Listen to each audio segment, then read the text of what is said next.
A biker watched a man scream at his pregnant wife in a crowded parking lot, and what he did next didn't just stop the moment. It set off a chain of events that would save her life over the next few days. The late afternoon sun hung low over a busy grocery store parking lot somewhere in Middle America, casting long shadows across rows of cars and shopping carts scattered like forgotten thoughts, and most people were too wrapped up in their own routines to notice the tension building near a faded blue sedan in the far corner, where Maya Carter stood frozen, one hand resting protectively on her 7-month belly while the other clutched a thin plastic bag that had already started to stretch and tear under the weight of canned food, her shoulders tight, her breathing shallow, and her eyes fixed downward as if looking anywhere else might make things worse, because in front of her Derek, her husband, was unraveling in that familiar way, voice raised just enough to draw attention, but not enough for anyone to step in, his words sharp and cutting as he paced back and forth like a man looking for something to break. "I told you to check the list twice. Maya, twice," he snapped, running a hand through his hair as frustration bled into something darker, something colder. "You can't even handle groceries without screwing it up," and a couple walking past slowed for half a second before deciding it wasn't their problem, while a teenager loading bags into a trunk glanced over and then quickly looked away, because scenes like this lived in that uncomfortable space where people noticed but didn't act, and Maya bent slowly, carefully, trying to gather the cans that had slipped from the torn bag. Her movements cautious not just because of the weight in her stomach, but because every motion felt like it might trigger him further, and she whispered, "I can go back inside. I'll fix it." But Derek scoffed loudly, throwing his hands in the air as if she'd just proven his point. "Of course you will, because you can't do anything right the first time." And he stepped closer, too close, his shadow falling over her as she crouched. And that's when the sound cut through the tension like a blade, a deep, steady rumble that didn't belong to passing traffic or idling engines, something heavier, deliberate, and unmistakable to anyone who knew it. A motorcycle rolling slowly into the row behind them, black and gleaming despite the dust of the road, its engine low and controlled as it came to a stop just a few spaces away, and the rider didn't rev or make a show of it, didn't draw attention with noise or speed, just killed the engine and sat there for a moment, watching, helmet still, on, posture relaxed but alert in a way that suggested he wasn't just passing through. And Derek noticed first, his rant faltering as his eyes flicked toward the bike, irritation shifting into something defensive. "What are you staring at?" he barked, louder now, as if needing to reassert control over the situation, and the rider slowly removed his helmet, revealing a man in his late 40s or early 50s, gray threading through a thick beard, eyes calm but sharp, the kind of gaze that didn't wander or waver, and he swung his leg off the bike with unhurried precision, setting the helmet on the seat before stepping forward just enough to close some of the distance. Not invading, not threatening, just present, and Maya felt it immediately. That shift in the air, subtle but undeniable, like the moment before a storm breaks or the instant someone finally turns on a light in a dark room. And the man spoke, his voice low and even, carrying just enough to be heard without shouting. "I'm wondering why a man's yelling at a woman who looks like she needs help, not grief." And Derek let out a short laugh, but it came out tight, forced. "Mind your business," he snapped, stepping slightly in front of Maya now as if to block her from view. But the biker didn't move back, didn't raise his voice, didn't escalate. He just stood there, grounded in a way that made his stillness feel heavier than any threat. "Looks like it became my business when you made it public," he replied, and a small circle of attention started to form. Not people stepping in, not yet, but glances lingering longer, body slowing, awareness creeping in where before there had been none, and Maya's heart pounded in her chest, not from fear this time, but from something she couldn't quite name, something unfamiliar after so long spent managing Derek's moods, because no one ever stepped in, no one ever said anything, and yet here this stranger stood, not aggressive, not reckless, just unwilling to look away, and Derek shifted, his confidence flickering as he sized the man up, weighing something silently, calculating risk versus pride, and for a moment it seemed like he might push further, might escalate just to prove a point, but then his gaze flicked around, noticing the eyes now on him, the subtle shift in the crowd, the fact that this wasn't invisible anymore, and something in him pulled back, not out of guilt, not out of understanding, but out of self-preservation. Whatever he muttered, turning sharply toward the car. Get in. He snapped at Maya, holding out his hand for the keys, and she hesitated, just for a second, long enough for the biker to crouch beside her and quietly help gather the last of the fallen cans, his movements steady and unhurried, as if this small act mattered just as much as anything else happening. And when he handed the bag back to her, his voice dropped so only she could hear, "You okay?" And instinctively she nodded, the automatic response built from years of survival. But then she shook her head, just slightly, just enough, and he caught it. Of course he did. And he didn't press, didn't ask for details or explanations, just reached into his pocket and slipped a folded card into her hand, his fingers brushing hers for the briefest moment, grounding her in a way she hadn't felt in a long time. "If you're not safe tonight," he said quietly, "call that number." And Derek honked the horn, impatient now, agitated, and Maya flinched before quickly moving toward the car. But as she opened the door and slid into the passenger seat, she kept her hand closed tightly around the card, feeling its edges press into her palm like a promise she didn't fully understand yet. And as Derek peeled out of the parking lot, muttering under his breath about people who don't mind their own business, Maya turned her head just slightly, just enough to see the biker in the side mirror, standing beside his motorcycle, watching them leave, not chasing, not interfering further, just making sure she got out of that moment alive. And for the first time in a long time, Maya realized something had changed, not in Derek, not in her circumstances, not yet, but in the possibility that someone had seen what was happening and refused to ignore it. And that single moment, that quiet interruption in a parking lot full of strangers, was about to become the reason she survived what came next. She didn't call him that night, but she didn't throw the card away either. And that alone said more than she was ready to admit, because Maya Carter had learned over years of quiet survival that hope was a dangerous thing, something that got you hurt if you reached for it too soon. So she slipped the small folded card into the lining of her purse and told herself it meant nothing, just another stranger passing through, just another moment that would fade like all the others, except it didn't fade. Not really, because Derek was different when they got home, quieter at first, the kind of quiet that felt heavier than shouting, his jaw tight, movements sharp as he set groceries down harder than necessary, like he was replaying the parking lot in his head and trying to figure out where control had slipped. And Maya moved carefully around him, instinct guiding every step, every word, every breath measured so she wouldn't trigger the next wave. But it came anyway, later that night, not loud at first, just questions. Where did you get that? Who was that guy? Why were you talking to him? Each one sharper than the last, until the calm cracked and the anger spilled through. Not explosive, not yet, but controlled in a way that was worse, because Derek wasn't just mad. He was suspicious now, and suspicion lingered. It watched, it waited, and over the next 2 days it settled into the house like something alive, something that followed her from room to room, because Derek started paying attention in ways he never had before, checking her phone when she left it unattended, asking who she texted, why she took longer at the store, why she seemed distracted, and Maya realized with a sinking feeling that the moment in the parking lot hadn't just changed something in her. It had changed something in him too, and not for the better, because men like Derek didn't respond to being challenged by reflecting. They responded by tightening their grip, by making sure it didn't happen again. And so the air in the house grew thinner, harder to breathe, every step monitored, every silence filled with tension, and still she didn't call, not yet, because fear and habit held her in place, whispering that maybe she could manage it, maybe she could keep things calm, maybe she didn't need to make it worse. But then came the third night, and that illusion finally shattered, because it started small.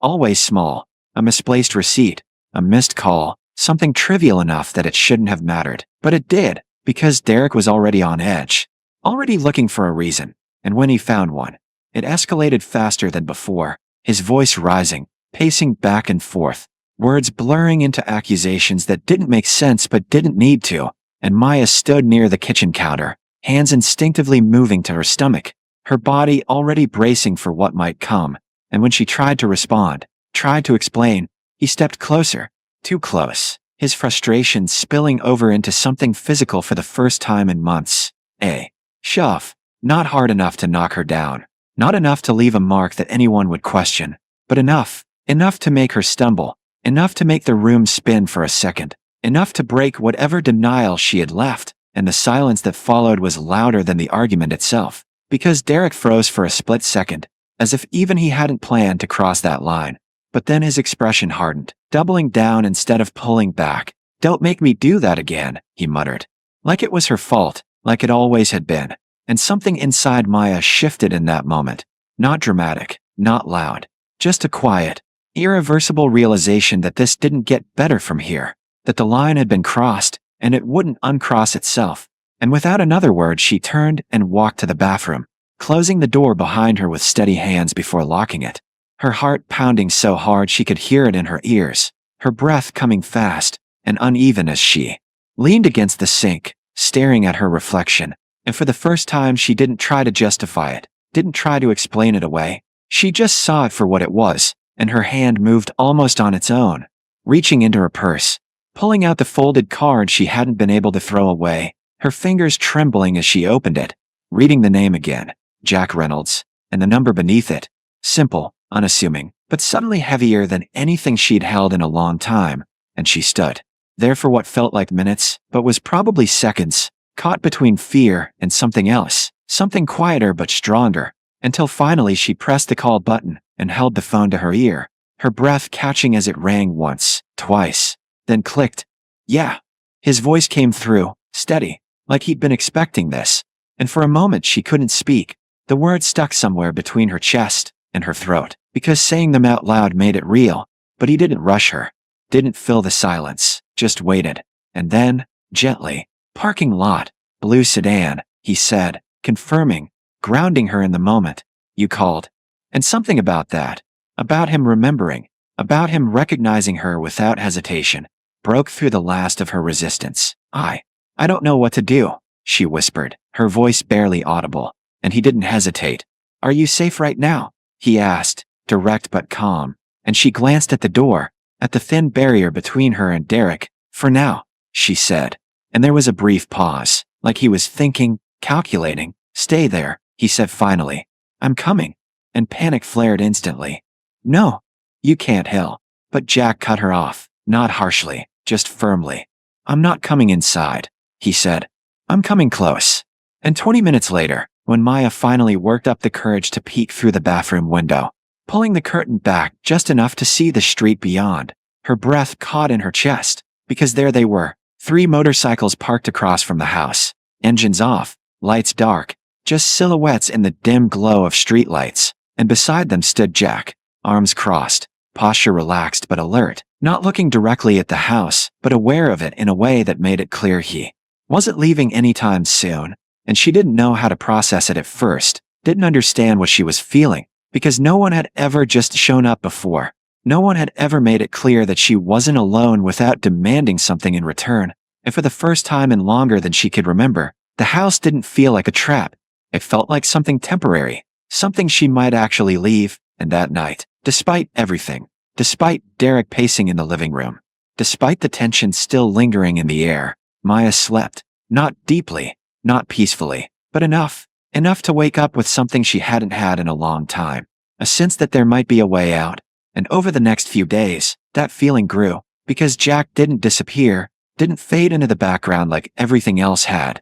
He stayed at a distance but remained present, checking in with short calls, guiding without pushing, introducing her to people she could trust, helping her document everything, photos, dates, recordings, turning her fear into something structured, something that could be used, and step by step, carefully, quietly, a plan began to form, one that didn't rely on hope alone but on action, timing, and the simple, powerful idea that when the moment came, she wouldn't be standing there by herself anymore. By the time Thursday came around, Maya Carter wasn't the same woman who had stood frozen in that parking lot, because something inside her had shifted, not loudly, not dramatically, but in a way that changed how she carried herself, how she looked at Derek, how she moved through the house like she was no longer trying to make herself smaller. And Derek noticed it, of course he did, because men like him always noticed when control started slipping, even in the smallest ways, even in a glance that lasted a second too long or a silence that didn't feel as submissive as it used to. And it made him restless, sharper, his temper sitting closer to the surface than ever, like a storm waiting for the slightest excuse to break. And that excuse came just after noon when he couldn't find his keys. Something so small it should have meant nothing, but suddenly meant everything. Because he was already looking for a reason, already building towards something. And when he turned on Maya, his voice came. Fast and cutting. "Where are they?" he demanded, tearing through the kitchen drawer, slamming it shut hard enough to rattle the cabinets. "You moved them, didn't you?" And Maya stood by the counter, her hand resting lightly on her stomach, her posture calm in a way that almost confused him. "I didn't touch them," she said quietly, and that calmness, that lack of fear in her voice, set him off more than any argument could have, because it wasn't what he expected, it wasn't the reaction he was used to controlling. And in 2 quick steps he closed the distance between them, grabbing her arm tighter than before, fingers digging in just enough to hurt. "Don't lie to me," he snapped, his face inches from hers. And for a moment the old instinct rose up, the urge to apologize, to de-escalate, to make it stop the way she always had before. But this time she didn't follow it. This time she held his gaze, steady, unflinching, and said something she'd never said before. "I'm leaving." And the words landed heavier than any shout, because they weren't emotional, they weren't reactive, they were final. And Derek froze, his grip tightening slightly before loosening as confusion flickered across his face. Then disbelief. Then something darker, and he let out a short, sharp laugh. "You're not going anywhere," he said. But there was a crack in his confidence now, something uncertain, something that hadn't been there before. And Maya shook her head slowly, her voice still calm. "I already did," she said. And for a second he didn't understand, didn't catch up to what she meant, until the knock came at the door. Not loud, not aggressive, just firm, steady, intentional. And Derek turned toward it instinctively, irritation flashing across his face as he strode over and yanked it open, ready to snap at whoever was on the other side. But the words died in his throat the second he saw them, because standing on the porch was Jack Reynolds, exactly as he had been in the parking lot. Calm, grounded, unshaken. But this time he wasn't alone. 2 other bikers stood just behind him, silent and solid, their presence filling the space without a word. And just beyond them, slightly off to the side, stood a uniformed police officer, hands resting near his belt, posture relaxed but watchful. And beside him was Claire, the woman Jack had introduced Maya to, holding a folder thick with papers, organized, deliberate, undeniable. And the entire scene hit Derek at once, the realization spreading across his face, as his anger faltered, replaced by something else, something closer to fear. "What is this?" he demanded. But his voice lacked the edge it had carried moments ago, and Jack didn't step forward, didn't invade the space. He just met Derek's gaze and said, evenly, "This is where it stops." And for a moment, everything hung there in silence, the weight of it settling over the room. And Derek looked past him, at the officer, at the folder in Claire's hands, at the quiet certainty in all of them. And the fight drained out of him faster than it had ever risen, because this wasn't a private moment anymore. This wasn't something he could control or twist or deny. This was real, documented, witnessed. And Claire stepped forward just enough to open the folder, pulling out the papers Maya had helped build over the past few days. Photos, dates, records, statements. Each piece small on its own, but together forming something undeniable, something that couldn't be explained away with anger or excuses. And the officer spoke then, calm but firm, explaining the process, the reports, the next steps, his tone professional, but carrying the weight of authority that Derek couldn't ignore. And for the first time since Maya had known him, Derek didn't shout, didn't argue, didn't lash out. He just stood there, looking at the evidence, at the people gathered, at the situation he could no longer control, and something in him collapsed, not into regret, not into understanding, but into resignation. Because he knew this was different. This wasn't something he could talk his way out of. And behind him, Maya stepped forward slowly, not hiding anymore, not shrinking back, her hand still resting on her stomach, her posture steady. And when Derek glanced at her, there was no fear in her eyes this time, just quiet certainty. And that was what broke whatever hold he thought he still had, because power didn't survive without fear, and hers was gone. And everything moved quickly after that. The officer guiding Derek through what would happen next, Claire speaking softly to Maya, reassuring her, explaining each step as it unfolded. And Jack remained where he was, just outside the doorway, not taking over, not controlling the moment, just making sure it happened, making sure it stayed on track, and within the hour Derek was gone, the house quieter than it had ever been. The tension that had filled it for years lifting in a way that felt almost unreal, like stepping into a space where the air was finally clear, and Maya stood in the middle of the living room, unsure what to do with the silence at first, unsure how to exist in a place that no longer felt like a cage, and Claire guided her gently, helping her gather what she needed, explaining the safe house, the next steps, the support that would be there, not just today, but in the days and weeks ahead.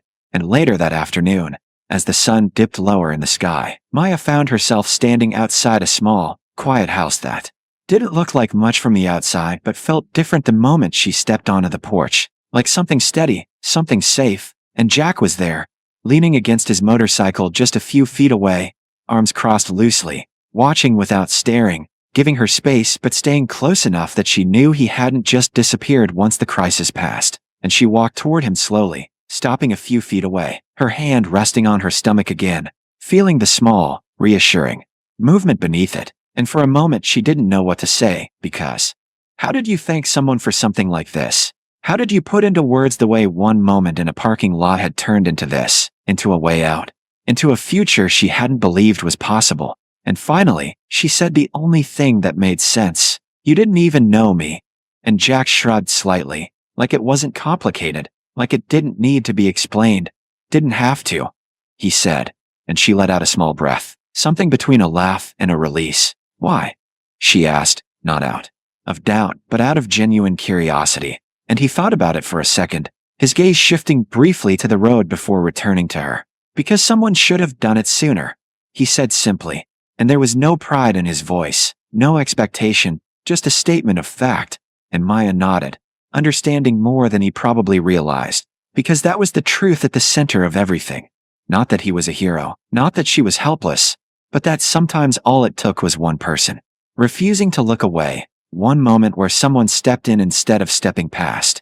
And as she turned toward the house, toward the people waiting inside, toward the life she was about to rebuild piece by piece, she felt something she hadn't felt in a long time. Not just safety, not just relief, but the quiet, steady beginning of hope. And this time, she didn't push it away, didn't hide from it. She let it stay, because for the first time in years, she wasn't walking back in a fear, she was walking forward into something better. And she knew now that what happened in that parking lot hadn't just changed a moment, it had changed everything.